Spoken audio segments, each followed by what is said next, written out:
בעקבות הספיגה המוקדמת, וברצלונה אחרי 10 דקות נפלאות פשוט איבדה את זה. וזה צריך לומר לזכותה של הגנת ריאל. אלי כבר הזכיר את קרבחל ואת מרסלו שהיו פנטסטיים באגפים, אבל רמוס ופפה במרכז תסכלו את ברצלונה, ולאט לאט שהמומנטום עבר לריאל מדריד, ברסה נעלמה. כל מה שהיא יכלה לעשות היה עד הרחבה.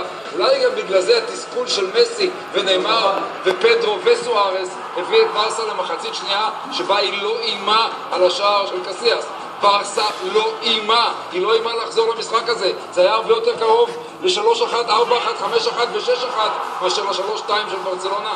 וברצלונה תקווה שזה עוד יום בהיסטוריה שלה, אבל מעשית אני חושב שיש כאן רפלקשן, שיקוף של העלייה העצומה ביכולת של ריאל מאז התפוסה שלה בסוסיידד 4-2, וההישארות של ברצלונה ברמה בינונית באמצע, ניימר ומסי שמשתפרים, אבל לא מגיעים בחיים לפוטנציאל שלהם.